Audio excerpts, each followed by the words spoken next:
حي على الفلاح.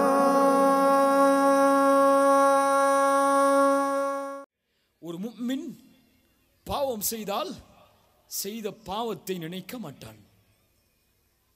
ஒரு முஃமின், நன்றாக கவனியுங்கள் நான் சொல்லக்கூடிய வார்த்தை, ஒரு முஃமின் பாவம் செய்து விட்டால், குற்றம் செய்து விட்டால், அந்த பாவம் எவ்வளவு சிறியது பெரியது, இதை மக்கள் தெரிந்தால் என் நிலைமை என்னவாகும், இதை பற்றியெல்லாம் ஒரு முஃமின் கவலை கொள்ள மாட்டான். ஒரு முஃமின் மானக்கேடான விஷயத்தை செய்தாலும், அசிங்கமான அருவருக்கத்தக்க விஷயத்தை செய்தாலும், அவன் செய்து முடித்ததற்கு பிறகு யாரை நினைப்பான் என்று குர்ஆன் சொல்லுகிறது தெரியுமா? வல்லதீன இதா ஃபஅலு ஃபாஹிஷா அவ் ஸலமு அன்ஃபுஸஹும். அல்லாஹ் சொல்கிறான், முத்தகின்களுடைய தன்மையை பற்றி பேசி வரும்போது, சொர்க்கவாதிகளுடைய தன்மையை பற்றி பேசி வரும்போது அல்லாஹ் சொல்கிறான், அருவருக்கத்தக்க செயலை செய்து அசிங்கமான செயலை செய்வான், தனக்குத்தானே அநீதம் இழைத்துக் கொள்ளுவான். அந்த பாவத்தை செய்து முடித்ததற்கு பிறகு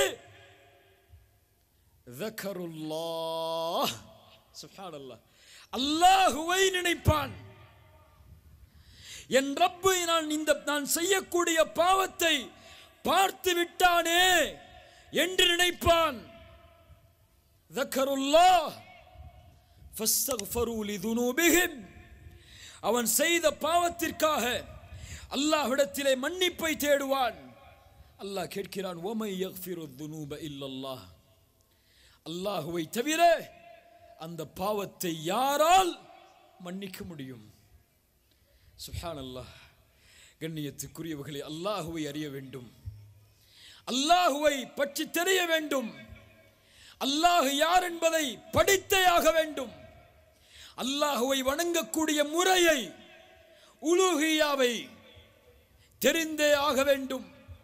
அல்லாஹ்வுடைய பெயர்கள் பண்புகளை, அவனுக்கு 99 பெயர்கள் இருக்கிறது, அவனுக்கு எண்ணிலடங்காத தன்மைகள் இருக்கிறது. அல்லாஹ் குறிப்பிடாத பெயரும் அவன் அறிந்த மறைவான ஞானத்திலே இருக்கிறது.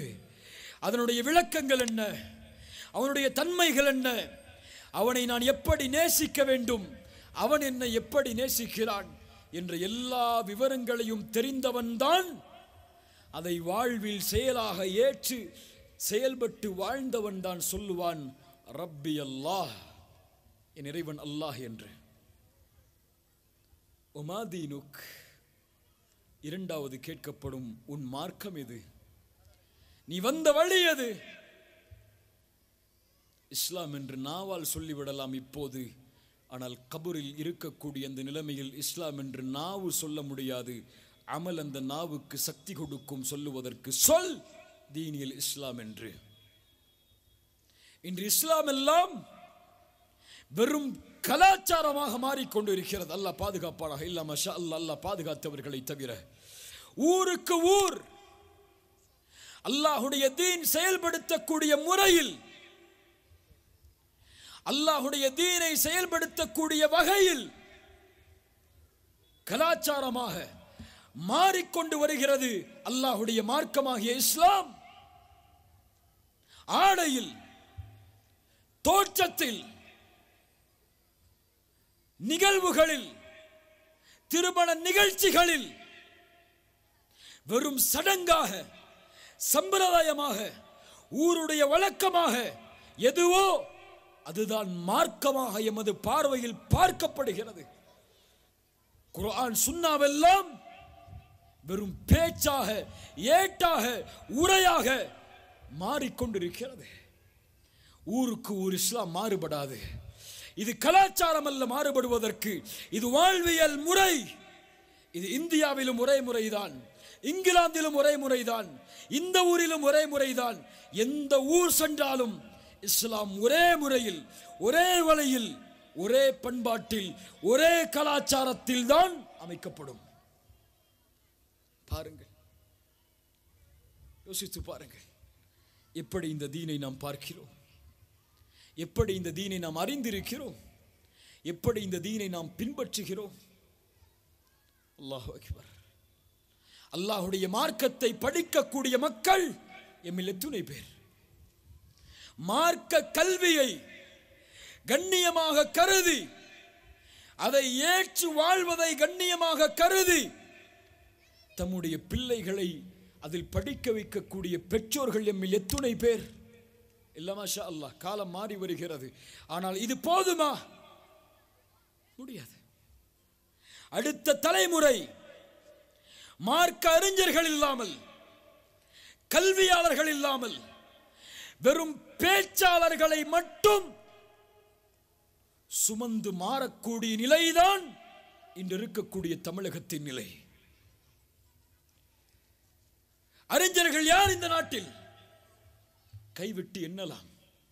இவர்கள் அறிஞர்கள், இவர்களிடத்தில் சென்று மார்க்கத்தை படியுங்கள். இவர்கள் அறிஞர்கள், இவர்களிடத்தில் சென்று மார்க்கத்தை படியுங்கள்.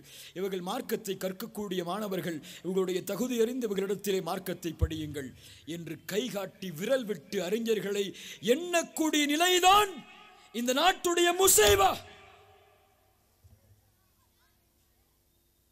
மார்க்க கல்வி கண்ணியமாக கருதப்படக்கூடிய நிலைமை வரும் வரை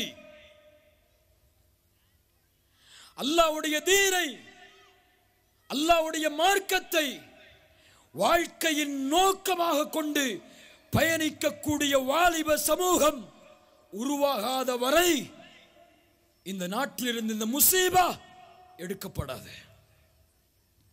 ரசூலுல்லாஹி ஸல்லல்லாஹு அலைஹி வஸல்லம் அதை தெளிவாக சொன்னார்கள். மக்களிடையே ஒரு காலம் வரும், அந்த காலத்தில் அல்லாஹ் அறிஞர்களின் உயிர்களை கைப்பற்றி விடுவான்.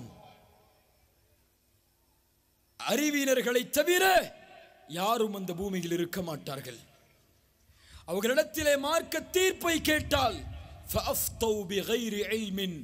அறிவில்லாமல் ஃபத்வா கொடுப்பார்கள். அவர்களும் வழிகெடுவார்கள், பிறரையும் வழிகெடுத்து விடுவார்கள். இந்த நிலைதான் எம்மை சுற்றி இருந்து கொண்டே இருக்கிறது. கண்ணியத்துக்குரிய நண்பர்க்குரியவர்களே, இந்த நிலை மாறவில்லை என்றால் அல்லாஹுடைய மார்க்கத்தை எடுத்துச் சொல்லக்கூடிய அறிஞர்கள் இல்லாமல் வெறும் அறிவினர்களை மட்டும் நம்முடைய தலைவர்களாக எடுத்து செல்லக்கூடிய நிலைமை எம்மை சுற்றி மாறிவிடும். அல்லாஹ் அதை விட்டு எம்மை பாதுகாப்பானாக. இது கண்ணியம், இது வெற்றி, இது மதிப்பு, இதுதான் கபரில் சொல்லும் தீனியல் இஸ்லாம்.